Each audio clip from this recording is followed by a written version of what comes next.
Hoy quiero hablar sobre algo que ocurrió en las Naciones Unidas el 7 de abril que creo que la mayoría de la gente malinterpretó completamente. Y me refiero a completamente porque cuando China y Rusia vetaron la resolución del Consejo de Seguridad de la ONU sobre el estrecho de Hormuz, los medios occidentales dijeron, de acuerdo, China y Rusia se pusieron del lado de Irán. China y Rusia son los malos. China y Rusia están protegiendo a un régimen que amenaza la economía global. Pero esa es la manera equivocada de ver esto. Ese es completamente el marco equivocado, porque aquí está mi pregunta, y quiero que se sienten con esta pregunta por un momento antes de que la responda. Si China vetó esta resolución, y China es el mayor comprador mundial de petróleo iraní, y China obtiene una gran porción de su energía a través del estrecho de Hormuz, entonces, ¿por qué China vetaría una resolución que reabriría el estrecho?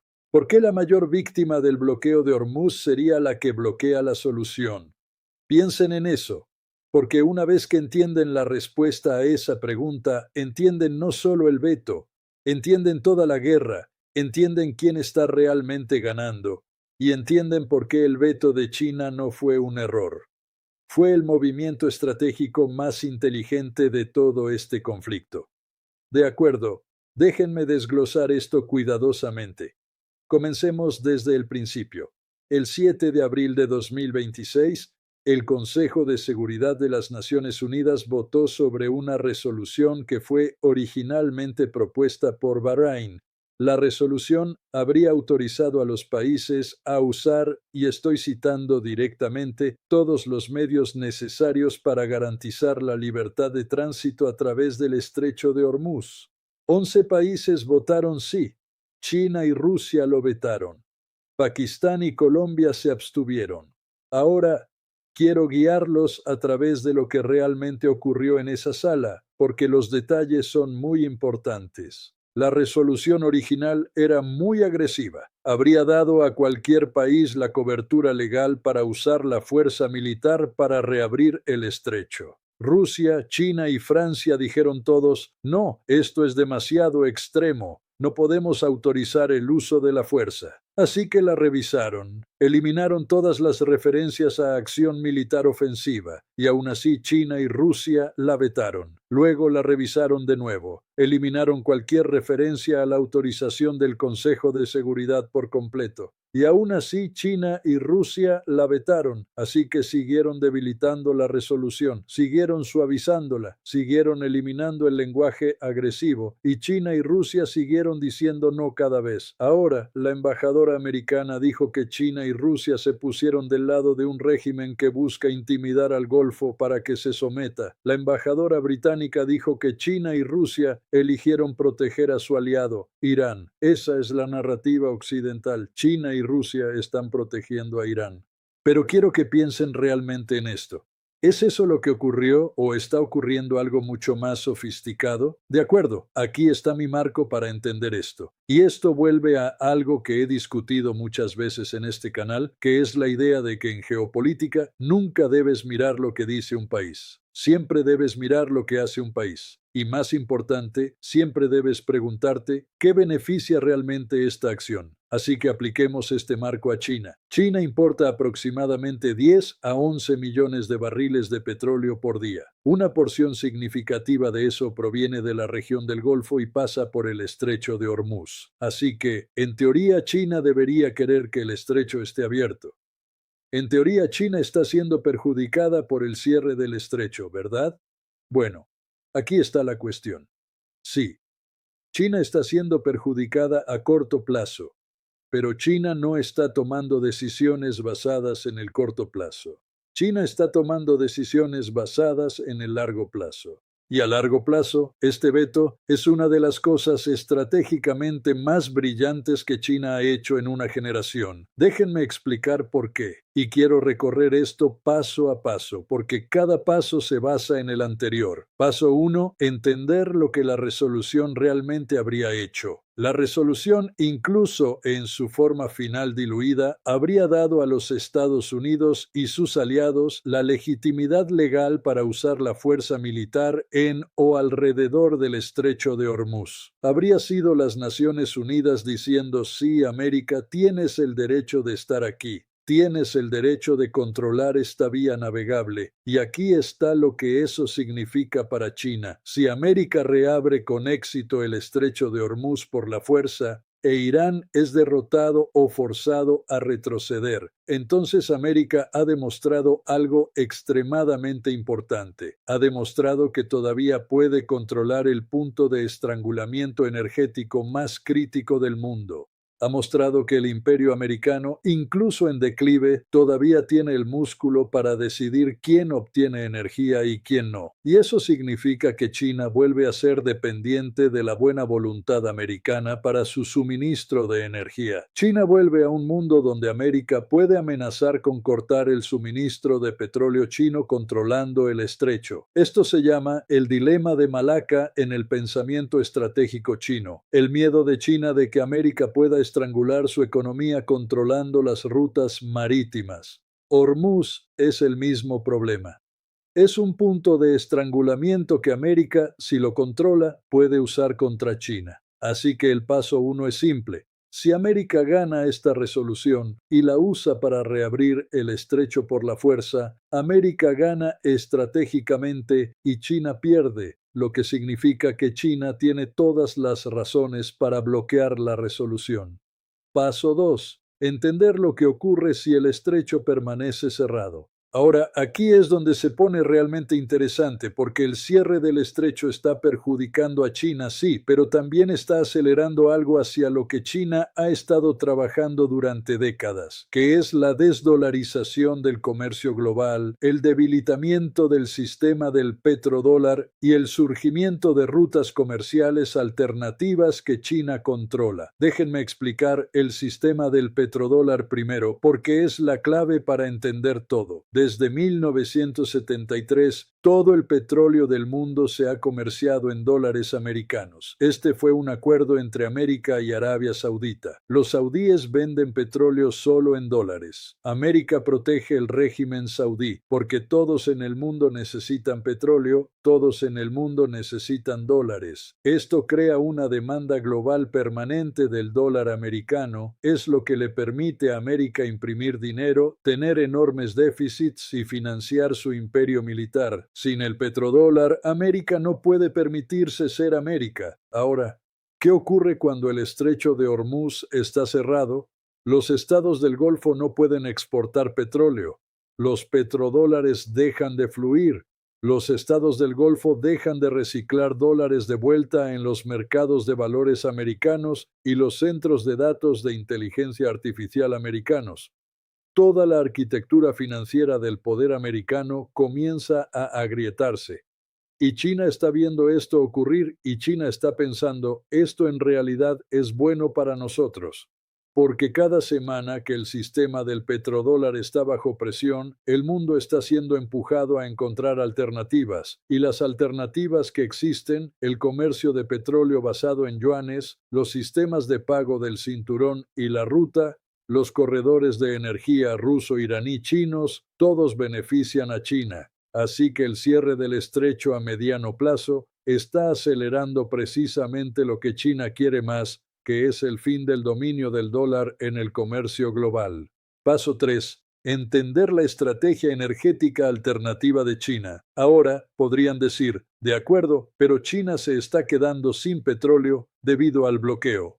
¿Cómo es esto realmente bueno para China? Y aquí es donde hay que entender algo importante sobre cómo China piensa en las cadenas de suministro. China ha estado preparándose para exactamente este tipo de interrupción energética durante años. Déjenme darles algunos ejemplos específicos.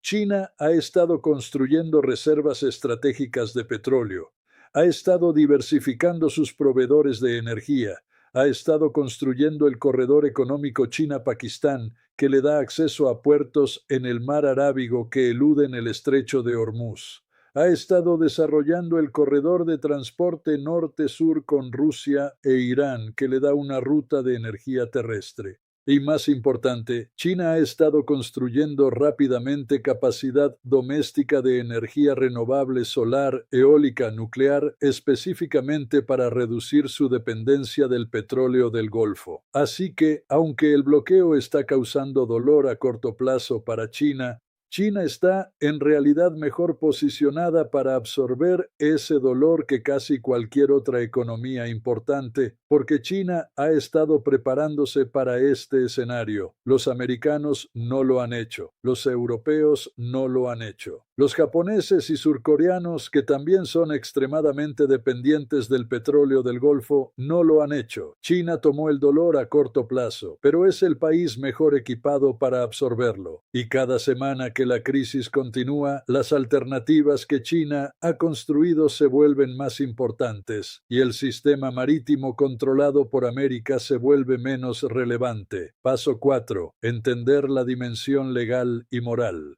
Ahora quiero hablar sobre algo que la mayoría de los analistas ignoran completamente, y es la dimensión legal y moral de este veto. El embajador de China, Fu Kong, dijo en el Consejo de Seguridad, y estoy parafraseando, que la resolución no abordaba las causas fundamentales del conflicto. El embajador de Rusia dijo que la resolución culpaba a Irán, mientras ignoraba completamente lo que América e Israel hicieron para empezar esta guerra en primer lugar. Y aquí está la cuestión, no están equivocados. Piensen en lo que realmente ocurrió. América e Israel lanzaron ataques militares contra Irán, una nación soberana. Bombardearon instalaciones nucleares iraníes, mataron a líderes iraníes. Y luego, después de comenzar esta guerra, América fue a la ONU y dijo: Irán está amenazando el estrecho. Por favor, denos permiso para usar la fuerza contra Irán. Piensen en la lógica de eso. Empiezas una guerra, luego vas a la comunidad internacional y dices: por favor, autoricénos a usar la fuerza contra el país que atacamos, porque están contraatacando. Esto es exactamente el tipo de movimiento que el resto del mundo, el sur global, Asia, África, América Latina, ha estado viendo durante décadas, y el mundo está cansado de ello. Cuando China vetó esta resolución, no estaba solo protegiendo a Irán, estaba diciéndole algo a cada país del mundo que alguna vez ha estado en el extremo receptor del poder americano. No le daremos a América un sello de aprobación legal para esto. Y la reacción globalmente fue muy diferente de la narrativa de los medios occidentales.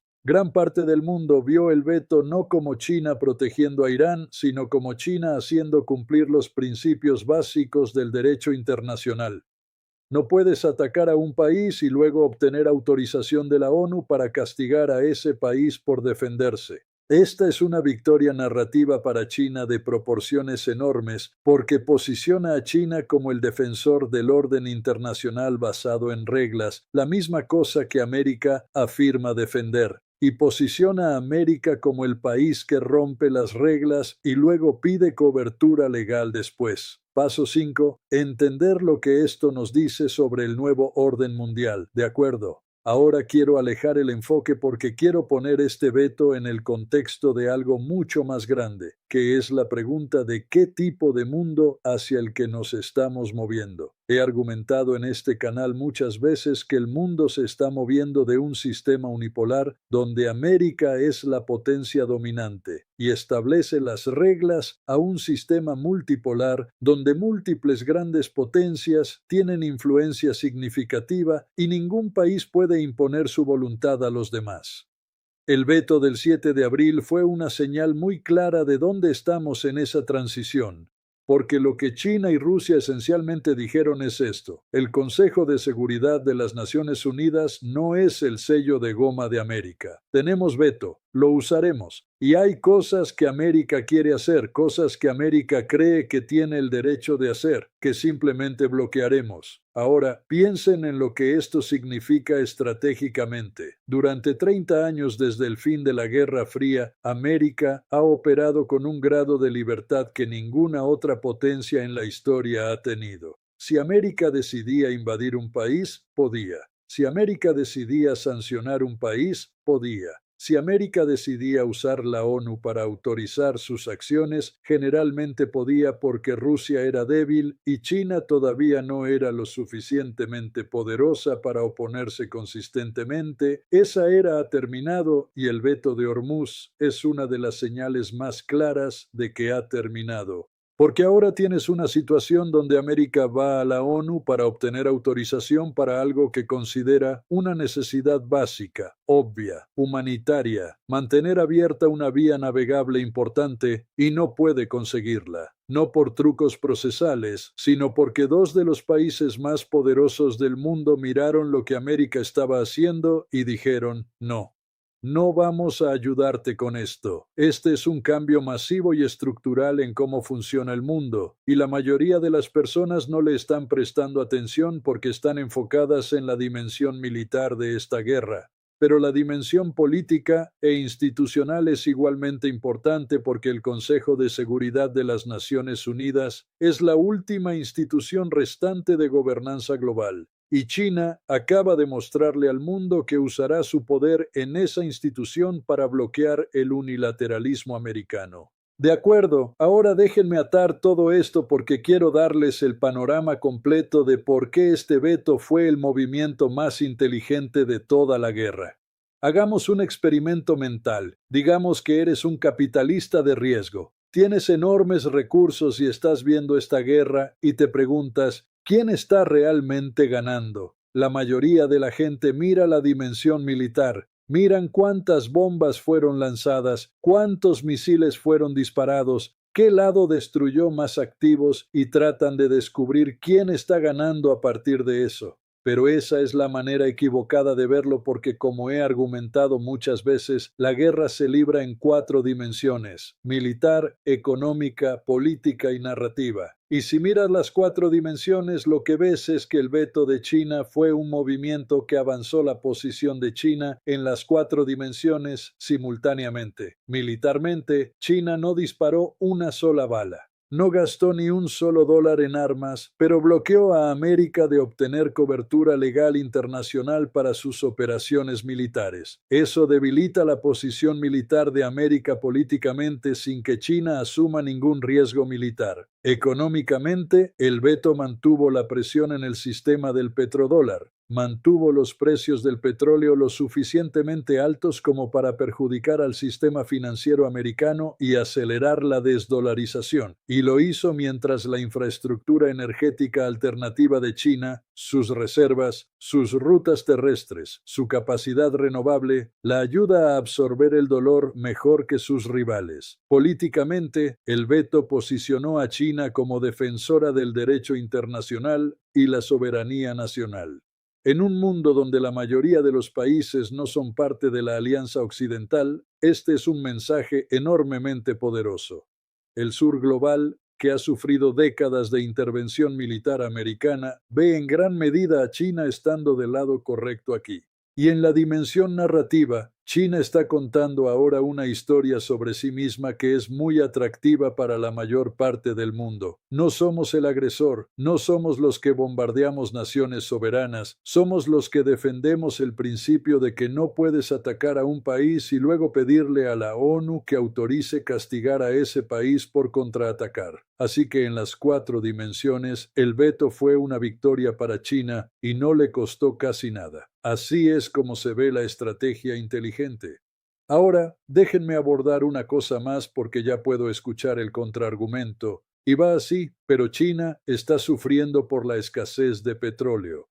China no puede permitirse esta estrategia indefinidamente. Eventualmente, China tendrá que negociar una reapertura del estrecho. Y a eso digo, sí, tienen razón. China no puede sostener una escasez de petróleo indefinida. Nadie puede. Pero aquí está lo que importa. ¿Quién se queda sin tiempo primero? América se está quedando sin misiles interceptores. América se está quedando sin voluntad política en casa. Solo el 40% de los americanos apoya esta guerra. América se está quedando sin paciencia financiera.